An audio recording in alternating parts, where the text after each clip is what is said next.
Hello, driver's ed people. All right. Tonight we have two chapters that we're going to cover. We've gotten into a section of the Rules of the Road book where the chapters are a little bit shorter, so things are going to move faster. At least today they are.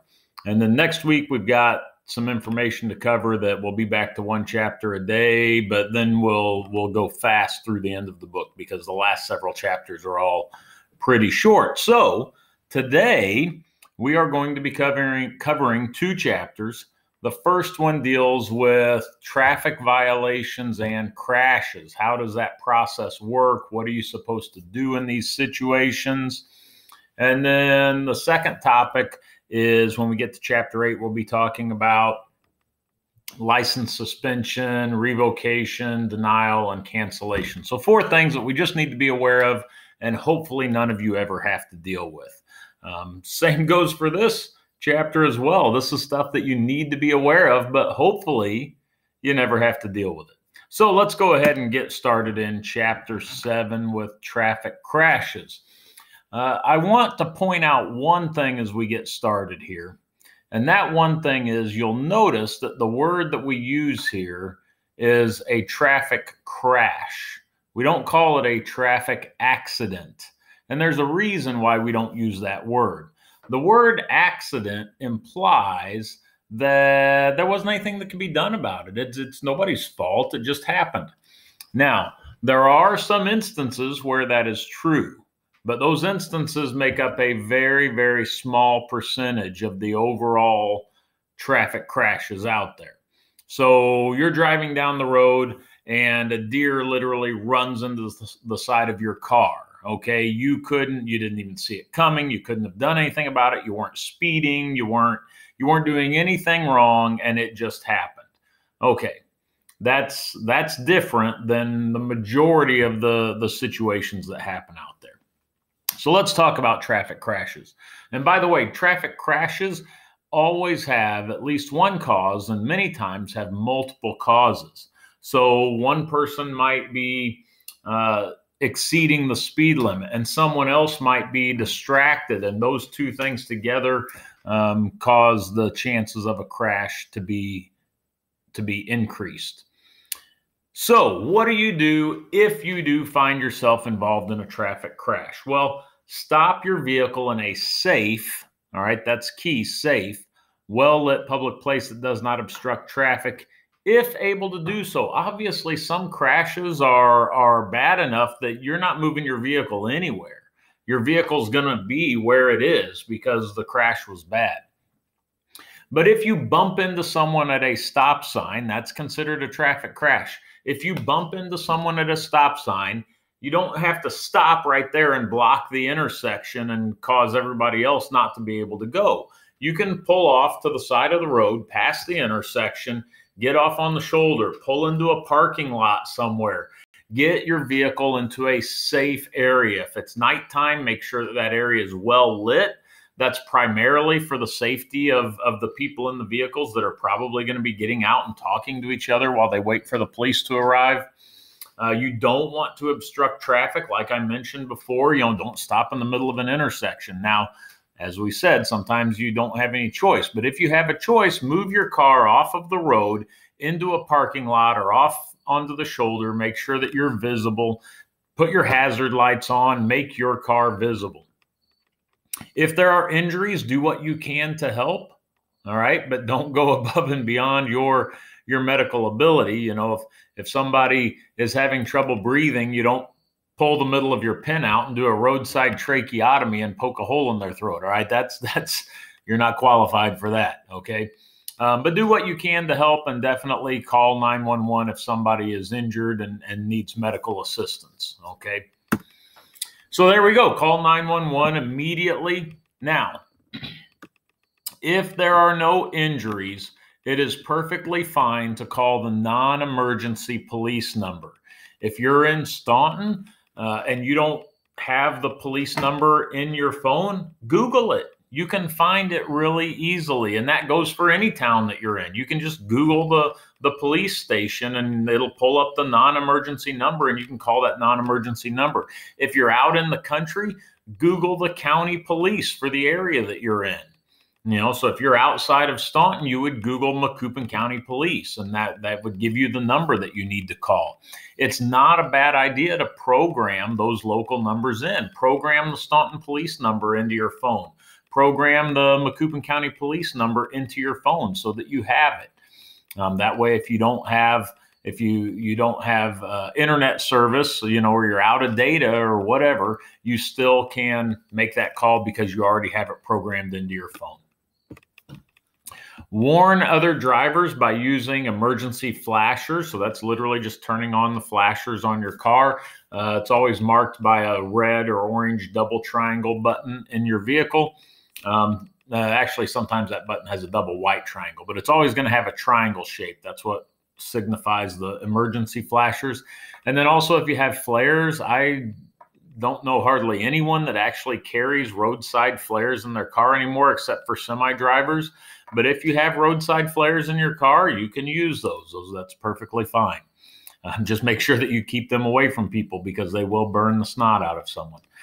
Ask all of those involved for their names, addresses, phone numbers, driver's license numbers, and license plate numbers.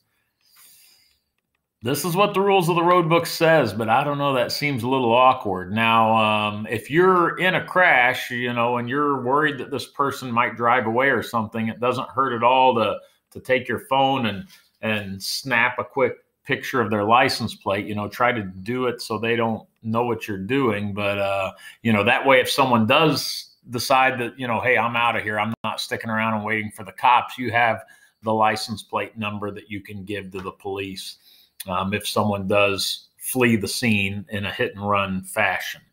Okay. Some crashes will require you to appear in court. Some non-crash related traffic violations will require you to appear in court. Some will not. So if it's a minor traffic violation, if you just get a run-of-the-mill speeding ticket, you're not going excessively fast, but you are going above the speed limit and you get ticketed for it. If it's below a certain number, you don't have to appear in court. Now, you might still choose to appear in court. Maybe you're going to go and ask for court supervision, which is kind of like a do-over, like, hey, I'm really sorry. Can we just kind of forget this happened and I'll give you a bunch of money and we'll just forget this happened? It sounds like bribery, doesn't it? But it's legal, all right? But you're basically asking the court, hey, can we not put this on my permanent record? And we'll just, if I behave myself, then it'll just kind of go away. That's sort of what court supervision is. So if you want court supervision, you have to appear in court. And if you're under the age of 18, you have to take a parent with you. But if you don't want court supervision, you can literally just pay the ticket. You can send money in, and that takes care of it. You don't have to go to court. All right. That's for minor traffic violations. If you don't pay the ticket, if you don't appear in court, a second court date will be issued and a mailing will be sent to you at the address that's registered to your driver's license. If you don't appear at that court date, your license will be suspended. So you have to show up. These court dates are mandatory. Not only will your license be suspended, but they can also issue a warrant for your arrest. Yes, literally the police will be after you. You will be a fugitive. Pay your ticket. Don't get a ticket to start with. That'd be the best advice.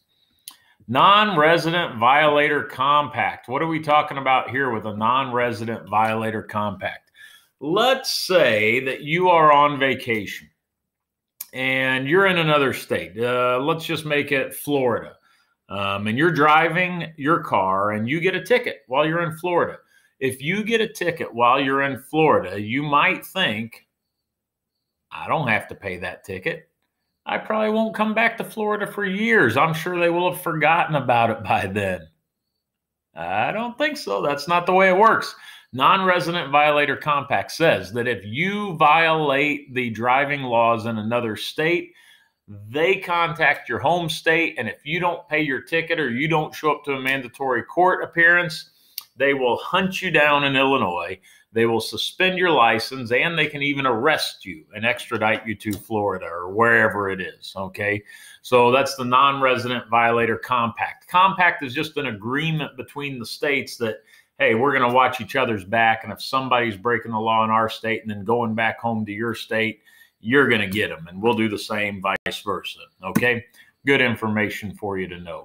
So don't think you can get out of a ticket just by being in a different state. Crash reports. Regardless of fault, so whether you're at fault or whether the other person is at fault, if you are in a crash, you have to file a report. The report has to be filed by the driver of the vehicle if the crash involves death, bodily injury, or property damage of more than $1,500 or $500 if one of the people are uninsured. $1,500 might sound like a lot of money to you, but let me tell you, rear bumper on one car and a front bumper on the other car, that's going to add up to like $1,600 to $2,000. So even a little fender bender is going to exceed this $1,500 total. Pretty much any crash is going to require you to fill out a crash report. So you know, if you get in any kind of a crash, you need to contact the police and fill out the crash report. If you don't, all right, and you only have 30 minutes to call this in, you have 30 minutes to call this in. If you don't call this in within those 30 minutes, then you can be sentenced to jail for up to a year and have a fine of $2,500. Now, why is time so important? Well, think about what we talked about yesterday. How long, or what is the only way to remove the effects of alcohol and other drugs? The answer is time. Time is the only way to remove the effects of these things.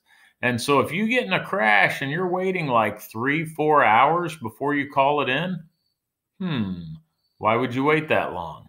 Oh, maybe you're sobering up a little bit, right?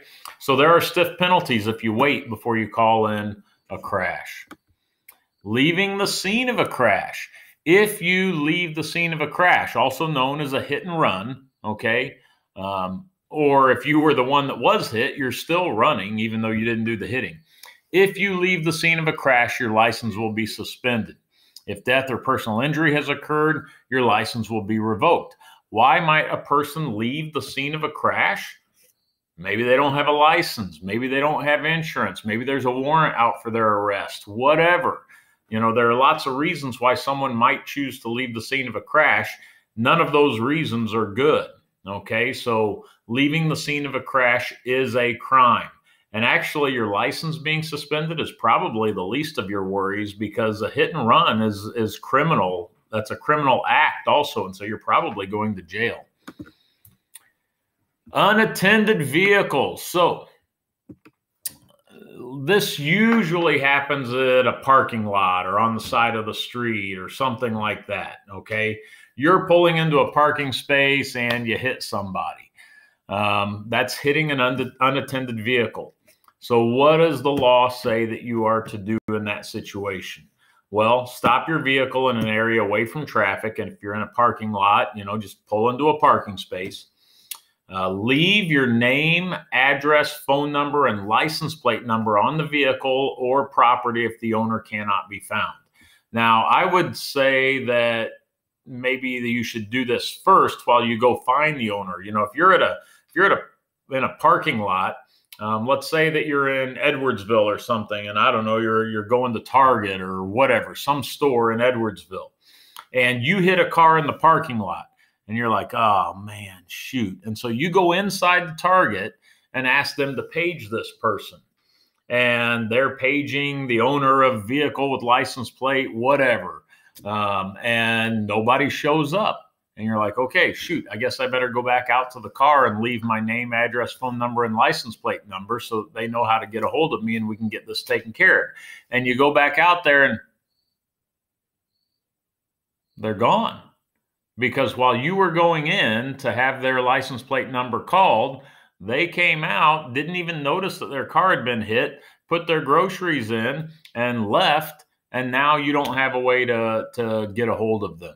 Okay, so I would say that you need to leave this information while you go look for the people, not necessarily once you can't find them. Notify the police, let them know what happened, and then complete all required crash reports. Safety responsibility law. So the safety responsibility law. We'll talk about this a little more later, but all of us that own a vehicle are required to carry insurance. Now, there are lots of different kinds of automobile insurance. Some of them are mandatory, some of them are not. Mandatory insurance is called liability insurance. That's the type of insurance that's mandatory.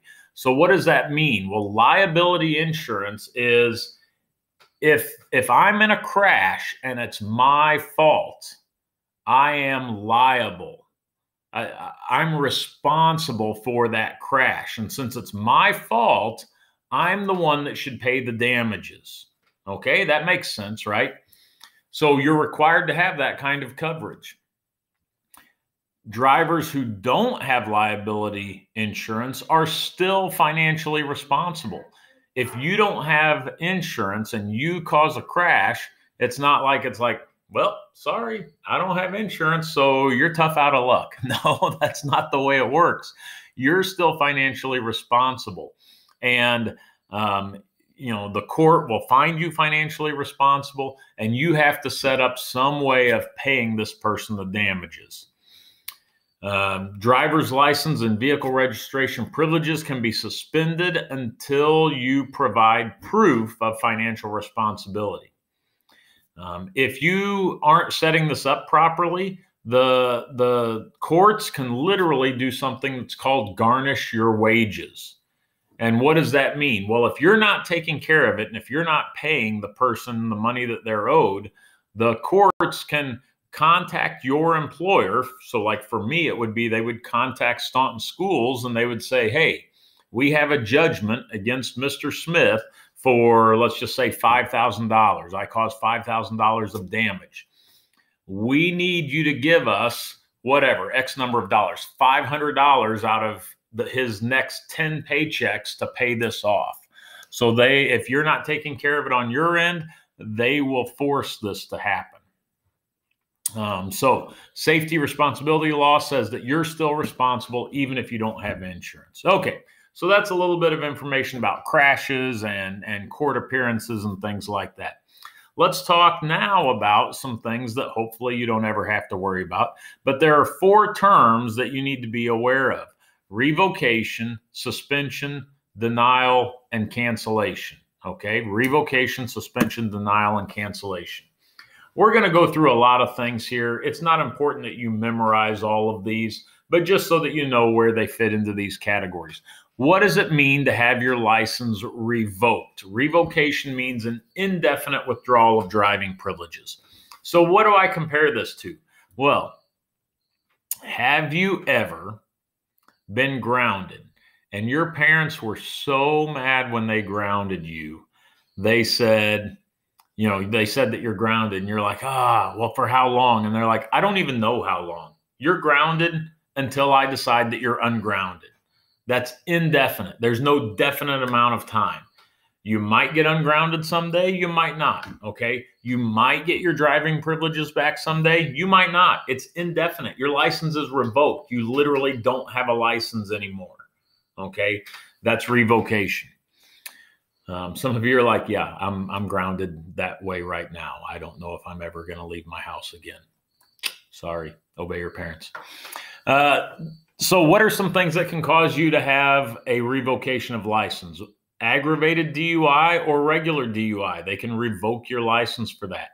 Aggravated fleeing the police. That means you're fleeing the police and you're doing it in an aggravated manner, which is like, not following the rules of the road. I guess if you're following the rules of the road, like stopping at stop signs, obeying the speed limit, maybe that's just considered fleeing the police. I don't know. I'm not an expert on that because I don't run from the cops.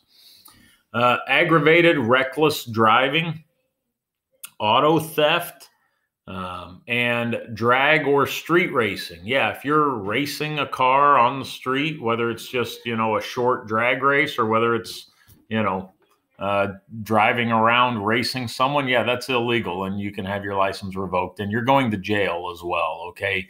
it really doesn't matter that your license is revoked because you're going to be behind bars. So you don't get to drive a car in jail. Indefinite, so continuing on with revocation, felony offense with a vehicle. So you like rob a bank and you're driving the getaway car? People, if you're doing these things, we need to talk. You've got some serious issues that we need to work through. Fraudulent identification, you're using someone else's ID. Gang-related activity, leaving the scene of a crash. Perjury, that means lying under oath. Reckless conduct with a vehicle, reckless driving, reckless homicide with a vehicle, a school bus violation. Okay, this is the one that actually could happen, and you might not even mean for it to happen if you're not paying close enough attention, but there's no excuse for that, all right? There's no excuse for ever violating a school bus stop sign, all right? So you have always got to be paying attention. I had an instance today. Well, it'll be yesterday by the time you watch this, but it was today for me, where I had left school and was driving on Route 4 south out of town and come up over the hill, and here's a school bus stopped with their stop sign out. So I had to get on the brakes. I mean, I didn't have to skid or anything. It wasn't that close. But if a person weren't paying attention, if a person were distracted and on their phone or something, it would be real easy in that situation to drive right on by that school bus. Okay, there's no excuse for that. You shouldn't be on your phone, but that could happen.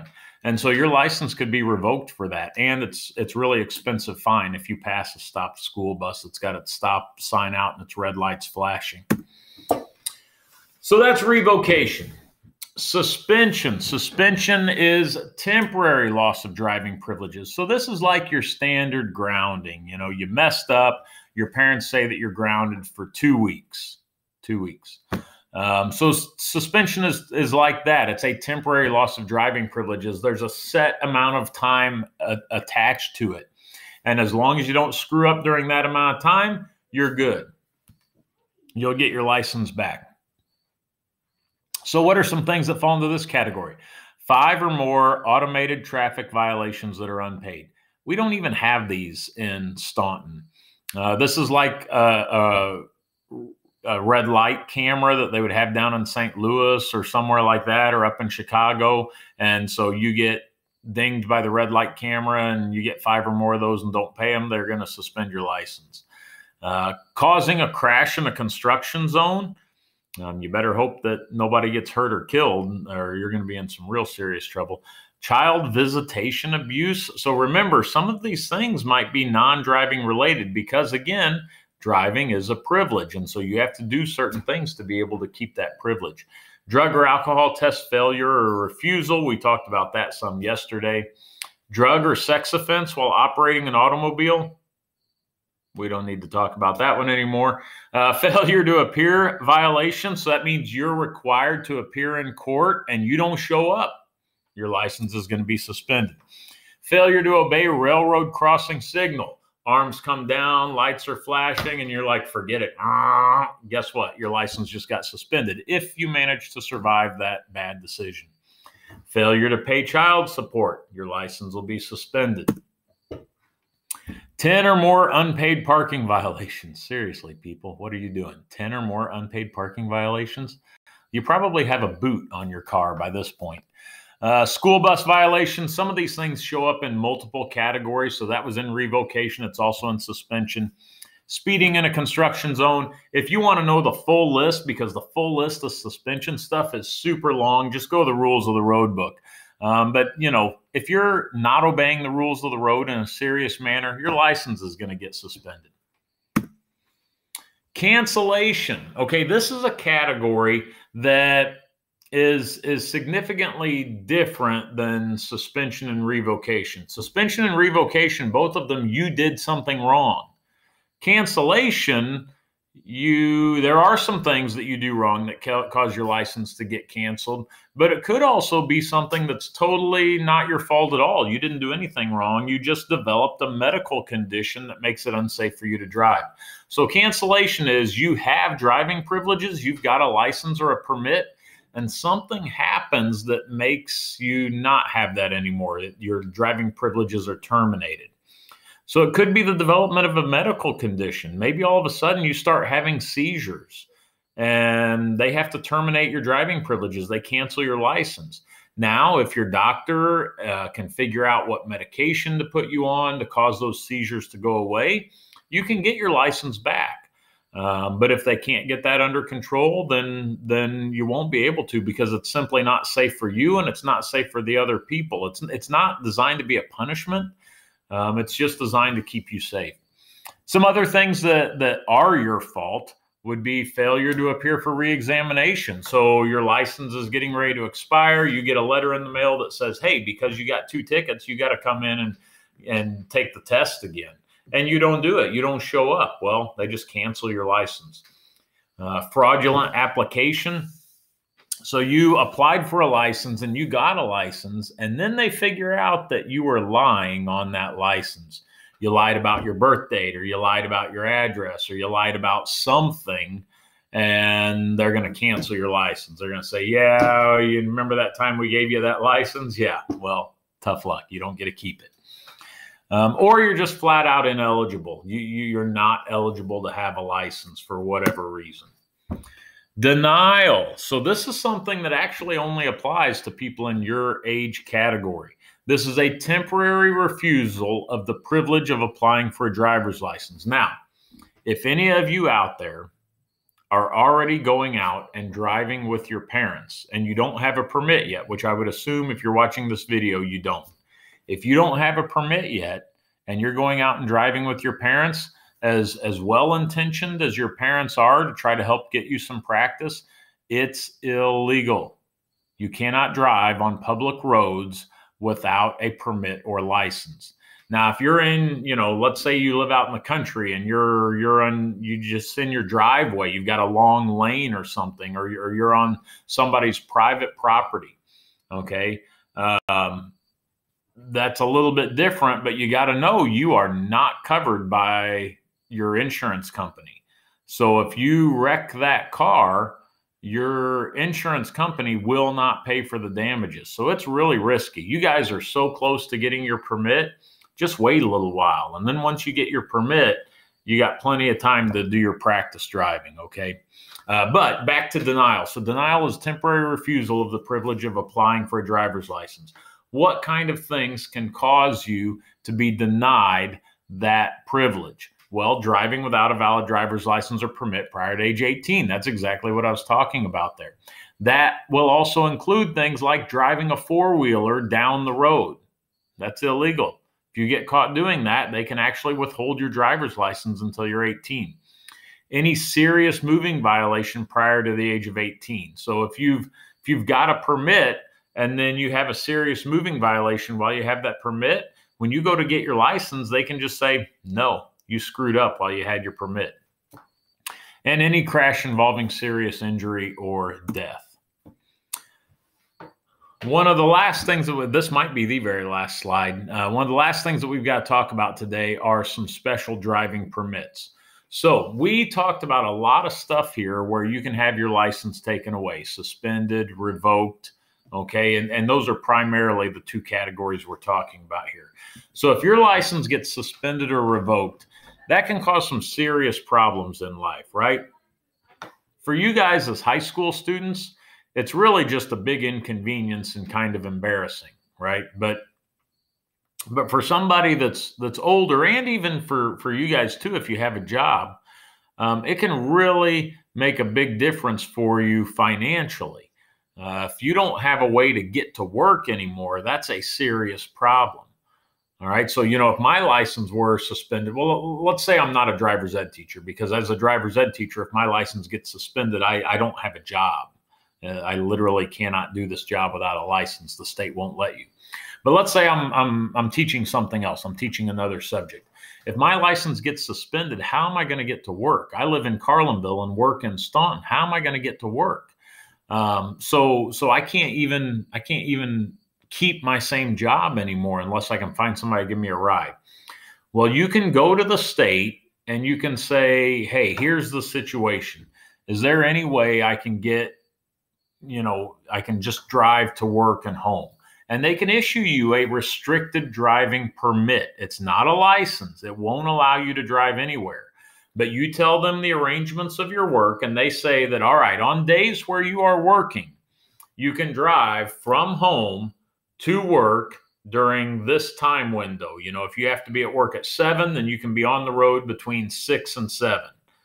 And then after work, if you get done working at 3, you can be on the road between 3 and 3:30 to get home. And that's it. That's it. If we find you driving a vehicle anywhere else that's not on your way to and from work and is outside of those hours that we listed, or you're driving on the weekend or something, boom, you're done. All right, that's illegal, and we're going to take away your restricted driving permit. We're going to ticket you. We might even throw you in jail. Okay, so a restricted driving permit allows someone to keep their employment, or, you know, fast forward in time a little bit for you guys. Let's say that you're in school and you're going to a community college or something. Let's say that you're going to Southwest Illinois College, or Lewis and Clark or whatever, and you're driving back and forth between Staunton, or maybe you're even going to SIUE and you're driving back and forth between Edwardsville and Staunton. You know, you can get one of these restricted driving permits to get back and forth to school so that you don't have to drop out of school. There are also monitoring device driving permits. So we talked about how if you get a DUI, you may have to have a BAID installed, which is a breath alcohol ignition interlock device. That's what BAID stands for. So you might have to have one of those installed in your vehicle, so that you're going to have a special driving permit that allows you to drive just with that device. You know, the occupational driving permit, that falls in that same category as restricted driving permit. Family financial responsibility driving permit. So if you are paying child support, they may give you a special driving permit so that you can keep your job as long as you're paying child support. So, you know, if you fail to pay that child support, they're going to take away that driving permit. So there's a lot of information about things. What do you do when things go wrong, and what are some things that can cause you to lose your license? Again, especially Chapter 8 here. I hope this is stuff that you never have to deal with. Chapter 7, statistically, the majority of you guys are going to be involved in some crash at some point or get a ticket at some point. Hopefully it's nothing major. Hopefully if you're in a crash, it's minor, it's a fender bender, nobody gets hurt. If you get a ticket, I hope it's something minor. But now at least you've been exposed to the information about what do you do in those situations. So again, I hope you learned something today. Hope you got something out of the lecture. But even if you didn't, just like my favorite professor, Dr. Phillips, used to say, it's better than a sharp stick in the eye. We'll see you.